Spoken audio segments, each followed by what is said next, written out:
ырга карап келет да. Мисалы, эне жөнүндө болсо энени ойлоп, ата жөнүндө болсо атаны ойлоп, сага жакшылык кылган нерселерин ойлоп.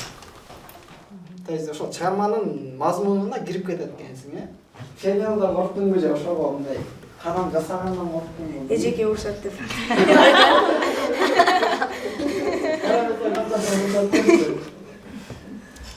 Урушпойбу? Жок.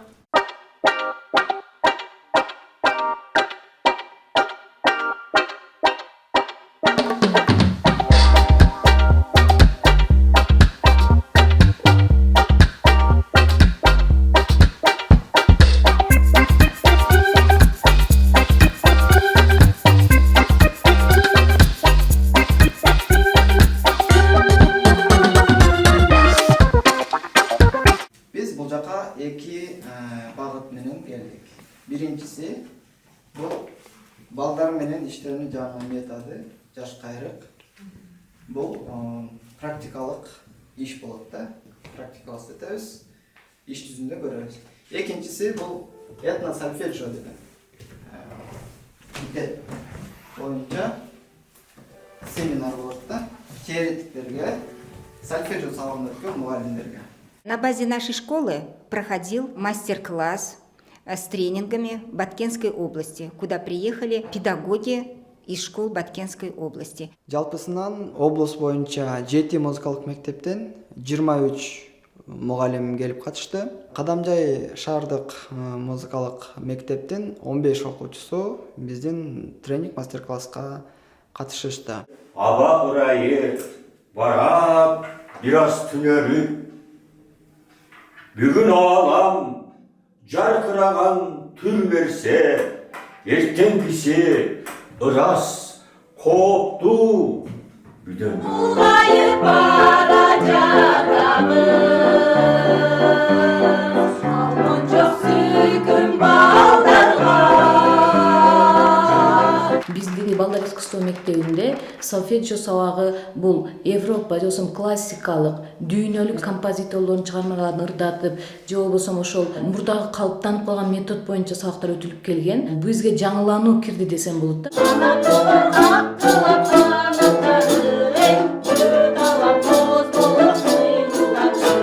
Берилген оғымды аяғына чыгып жазды отпайбы? 1, 2, 3, 4 тағы екен, э? Да да да да дей, да да да да дей, да да да да да дей, да ди да ди ди да. Жазды, э? 3 байлап, Жаратылыш сулууланды. жаратылыш,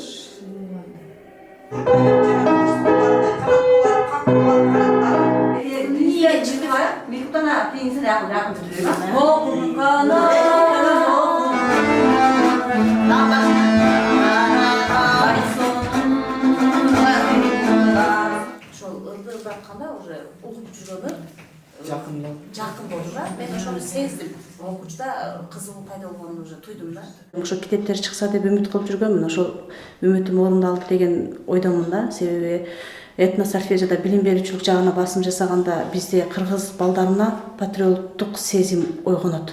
Ошо кыргыз обондорун мен сольфеджиодо колдонгондо балада сольфеджио сабагына кызыгуу пайда болот экен да, билим берүү жагынан. Балдар комуз алистиги менен азыркы этно сольфеджио өтө тыгыз байланышта экен да. Алар ушундай тыгыз байланышта болуп, биз ошол комуз сабагында өтүлгөн күүлөрүбүздү сольфеджиодо, фортепианода алар өздөрү угуп, анда ошол ноталарды ырдап, аны чертип фортепианода аларга жакын күйлөр, же болбосо жүрөгүгө сиңген күйлөрдү, кулагына угуп жүргөн күйлөрдү сольфеджиодо ырдап, мындай сабак өтө жугумдуу болот экен да. 3, 4, зип. Жоқ, мен эле берем. Метрді мен эле берем. Только силер. Мен зип дедимби, ошол темп менен. Раз, два, зип. Өзгөчө балдарды ритм жактан иштөөсү, кол чабуу менен ошондой ысул менен бизде кече даярдап өзү көнүктүрүп окуучулар менен биргеликте сабактар өтүлүп атты да. Бул жерде ритмдерди тааныштыруу, сулук память, анда сактоо жактарын да көрсөтүп берди. Мен ошол жерде ойлоп калдым да, баягы кол менен шилтеп, колду чаап ыкмасын киргизиптир. Бул эң сонун ыкма экен.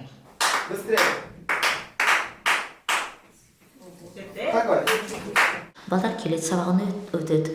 Биз аны үйрөтөбүз, жаттайт, кетет, болду. 45 мүнөттөн сабак ичинде биз балага сабакты берип үйрөтөбүз баланы. Себеби кийинки балага индивидуальный сабакты өткөрүшүбүз керек. А бул жерде именно общение болгон үчүн, оюндар көп болгон үчүн балдарга аябай кызыктуу болду. Кайра өзүнө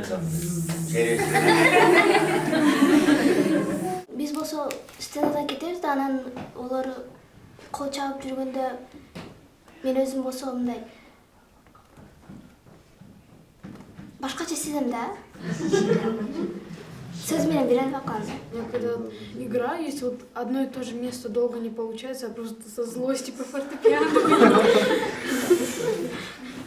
А когда вас учителя хвалят, что вы чувствуете? Я молодец. А молодец, я молодец. Да? Такое бывает? Да. Всегда. А если ругают за то, что не получается? Буга чейин биз эми балдарды изденүү, мугалимдерди изденүү деген сабактарды көп колдонбойт элек. Азыркы ушул тренинг аркылуу ушинтип окуучулардын ой сезимине, ой жүгүртүүлөрүнө, көптөгөн максаттарга жетүүгө шарт түзүлөт экен. Эмнеге силерди оюнга чакырдым? Тияктан карап туруп, о түшүндүк, баарын билип алдык деп ойлошубуз мүмкүн.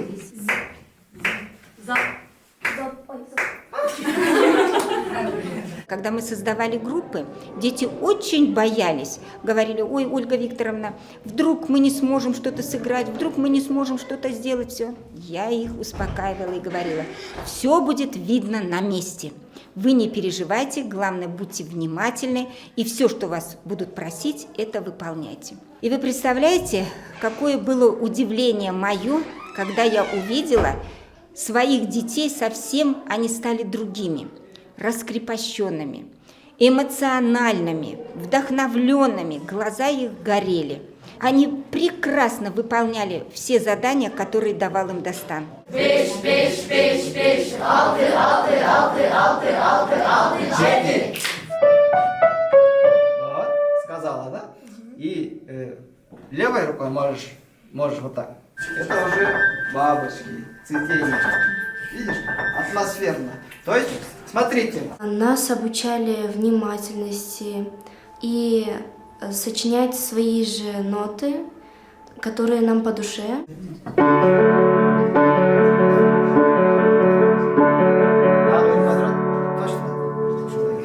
Но раньше я не думала даже о сочинении своих нот. Я даже не пробовала, не думала об этом. Но сейчас, когда нам сказали сочинить свои ноты, у меня вроде все получилось. Я смогла передать музыкой все чувства, которые у меня были внутри.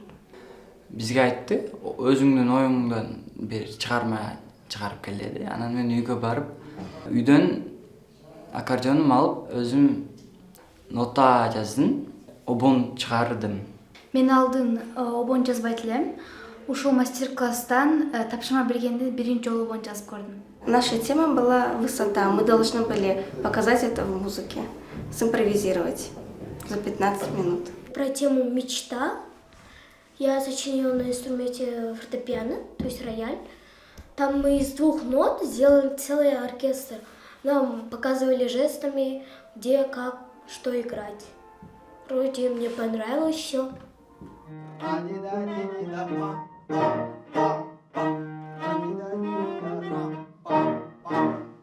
Бардыгы жакшы кабыл алды.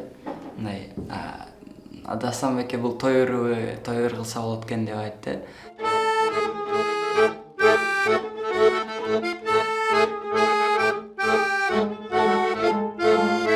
Я смотрю, дети у нас прекрасно заходят на сцену, садятся за инструмент и исполняют то, что они сочинили. Им это очень нравилось. Играют на инструменте, на баяне, на аккордеоне, на фортепиано. Я смотрю и думаю, как же это, оказывается, можно так раскрепостить человека, творчески заставить их работать вот именно в музыке, быть такими творческими.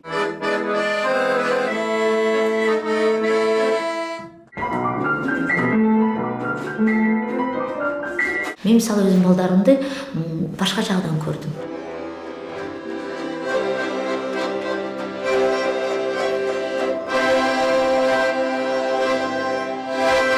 Мен билгем, что, допустим, Байелде, Эшпаев Эмилде бар талант. Они слухачи, они могут.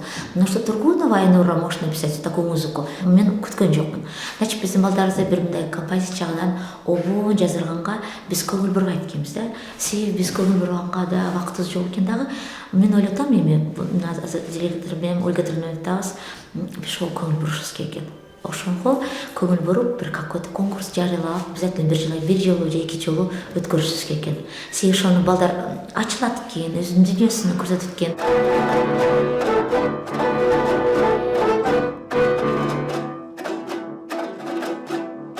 Терең ыраазычылык билдиребиз. Ошо аз убакыттын ичинде ушул окуучуларга көптөгөн мындай нерсени үйрөттүңөр десем жаңылышпайм да, себеби окуучулар өздөрүнүн бир эле мезгилде 2-3 нотадан эле бир целый оркестрди түзүштү. Начиналась она с нотами, и я играла, вот потом я забыла, потом опять играла, вот так вот сочинила. Я потом писала в тетрадь это все и показала Дастан-байке. Но он, конечно, вот сказал, что у меня там есть недостатки. Ну вот мы вместе исправили это все. Из-за того, что мы первый раз так делаем, это, конечно, будет не хороший прям результат, но вполне всем понравилась эта музыка, которую я сочинила, понравилась всем.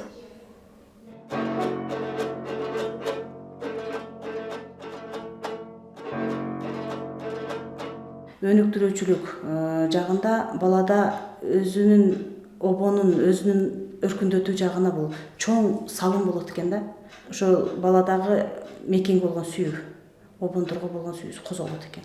Мен ошону сездим. Көрсөтүп жаткан процесс аркылуу мугалимдерге азыркы өспүрүмдөргө, азыркы жаш муунга сабакты кандай өтсө болот, кандай кылып кызыктырса болот деген суроолордун негизинде көрсөтүп бердик. Ал жыйынтыгы болуп, биз 15 мүнөттүк балдардын катыштырып импровизациялык концерт өткөрдүк. Вот с ребятами это полная импровизация была. Да. Даже играли по-другому, но ребята схватывали все на лету. Мы уже понимали друг друга без слов. Когда был заключительный концерт, такой необычный концерт, они выполняли все то, что вот говорил им Дастан. Они его слышали, слушали. Вот он своей энергией зарядил их так, что они были как одно целое с ним.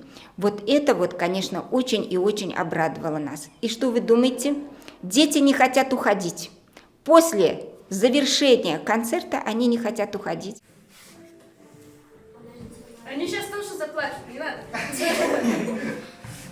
Они опять остались с Дастаном, разговаривают с ним, обсуждают все. Главное то, что они зарядились очень хорошей, позитивной творческой энергией. Сіздерді дағын көптен көпке күтөбүз.